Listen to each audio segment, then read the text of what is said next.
So I've been encouraged to start doing 10-minute walks daily after I eat. So I just got done training at the beach not too long ago, and I am back home. I had my food, and now I'm taking the dogs here for a 10-minute walk. They need to walk anyway, so I figured it's a perfect time to get in my 10-minute talk, I guess. I've also been encouraged to do this 10-minute talk.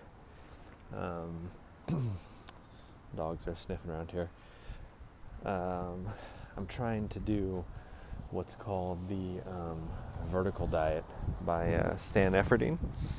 And it's funny because looking at it, I kind of did it already without even knowing. Sorry, the camera's moving. I gotta do the right thing and pick up the dog and stuff. But I've been encouraged to do all this, and so I'm trying to, be better and do these 10-minute walks. Now, I don't know what I'm going to talk about for 10 minutes straight, but I'll try my best to fill the gap in here. So yeah, anyway, like I was saying, I kind of was already doing something similar to the vertical diet, except the one thing I was not doing was eating red meats. Now, I've only been doing this for about 3 days now. This will be my third full day. There are a couple things I'm missing that I have to go, obviously pick up from the grocery store. And I want to see if it helps, if it makes me feel any better, or it helps me digest foods properly, or if it, stimulates my liver, and like Stan Efferding says. It'll be interesting to see what it feels. I'm going to try to do this for this whole month of February here. I started early enough and discovered this thanks to my brother, who listens to Stan Efferding's 10-minute talks and whatnot. I was able to discover this pretty early on in the month, so I have like a full 30 days to kind of get things going and fire it off kind of in the right way. So see how it goes, and we'll see how I feel at the come on bud at the end of everything, or at the end of the month at least. I don't usually like doing 30-day challenges, and I don't do 30-day shreds or diets or anything, and I don't really diet. I just try to eat as clean as possible and go based off of how my body feels. But I injured myself. I think it's coming up on 3 weeks. I think this will be week 3 at the end of the week. I had like some slight tearing in my hamstring. I was training for an event that I won't really say just yet because I still have a chance to do it. I'll let everybody know how that comes along when the time comes. But anyway, I was training for this event, and what they have you do is they have you test your sprint times, and the first test they have you do is a 30-meter sprint. So that week, here's an easy way to fill in 10 minutes. That week, I, as everyone knows, I play volleyball. I was training, and Sunday, it was early in the morning. I thought I warmed up well enough, and we got done with a first rack of hitting some volleyballs in warm-ups, and I ended up kind of I felt like a twinge in my hamstring. It was really weird.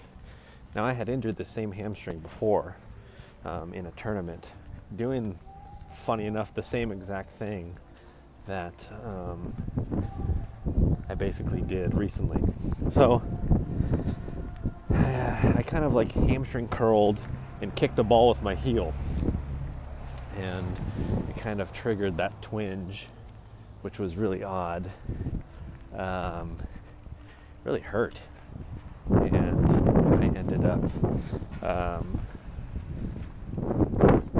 kind of favoring the other side, or favoring oops, come here, bud, wait, hang on, drop my puppy's leash here. Okay, let's go. Kind of favored that one side all of practice, and it was a long practice. It was about, I want to say like 3 hours. It was close to that. And it was chilly too, so it's always hard to, hang on, it's always hard to throw some stuff away here. Reef, come here.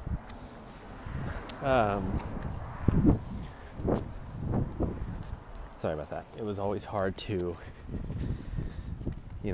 do a proper, I guess you can call it, cool down when you're, it's freezing outside. Anyway, I'm getting off track here because I'm distracted. Sorry, it's my first 10-minute talk, so I don't really know what else to do. But anyway, felt the twinge on Sunday.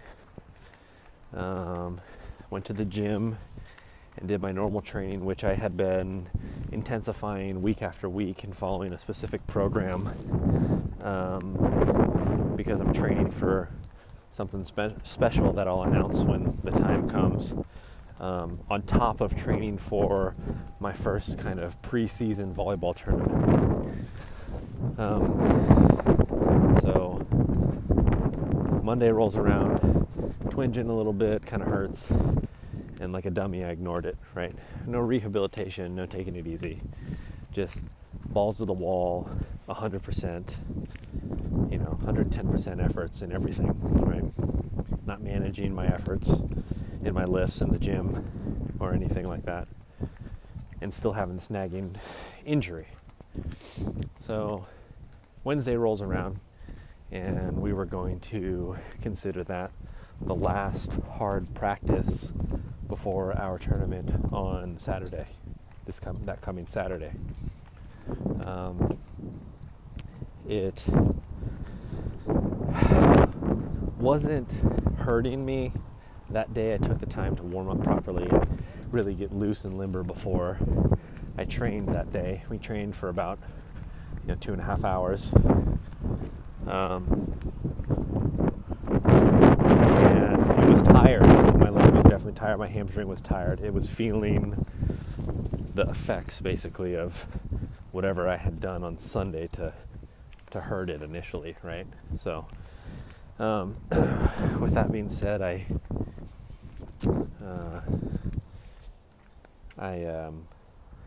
hurt. I was just, I kept hurting myself over and over. So Thursday rolls around, and then I was doing my regular gym training, and it was kind of,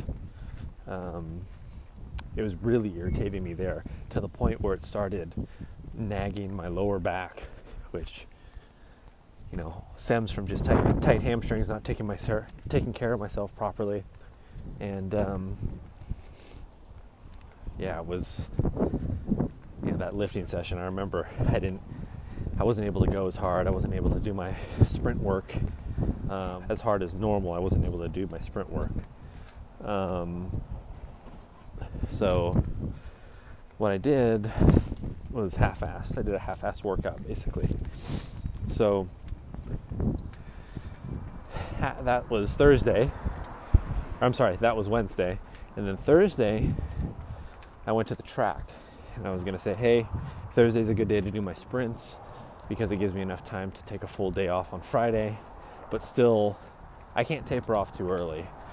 And I'm never able to taper off too soon, because then I feel like I didn't put in enough work, or I'm not limber enough, or taking too much time off from touching the volleyball and weights or just it never works for me, right? I can't taper off to the point where I'm just not doing anything super intense and physical and feel good the day of my big event. So a lot of life lessons I'm learning. But Thursday I get on the track and I do a moderate warm-up, and running's always been something I felt strong at I feel like I'm a pretty strong sprinter. I don't know much proper track sprint mechanics. I had been studying up and been working on that in the gym, but never got to apply it until this particular day, Thursday, when I, basically, long story short, took a 30-minute sprint. It was really garbage time. I know I could go faster, but I was holding back because I felt my hamstring really irritating me that morning. Then after that, I blew it. Second round, right out of the blocks, not the blocks, but from my track stance, I straight up, it looked like on the video, if you go to a couple weeks back to my Instagram, you'll see that it's basically like someone shot me from the grassy knoll, in the back of my butt, and I just heard the pop. I felt it in my hamstring, and it just was not good.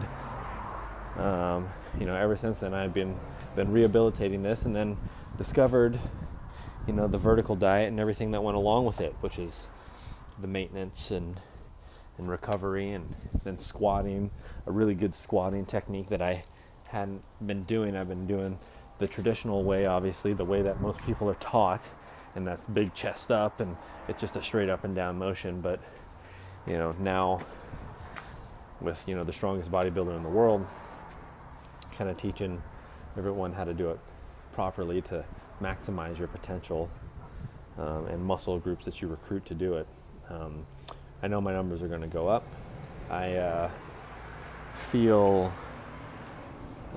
confident that that I'm recovering properly, and this vertical diet is obviously going to take me to the next level, which with the vertical diet, no pun intended, I'm going to get vertical.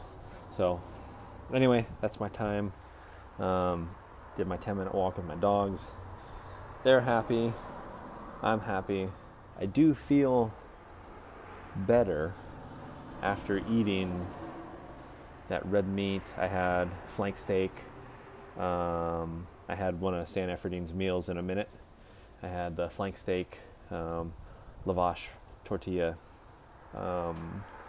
with, I didn't do butter in the pan to cook the lavash bread. I did coconut oil, which he says is okay. And then I did white rice. And he didn't do fajitas in the video. He did mention you can do it, so I did it. And then a little bit of cheese, which he did do. It was organic cheese. So anyway, that's my 10-minute talk.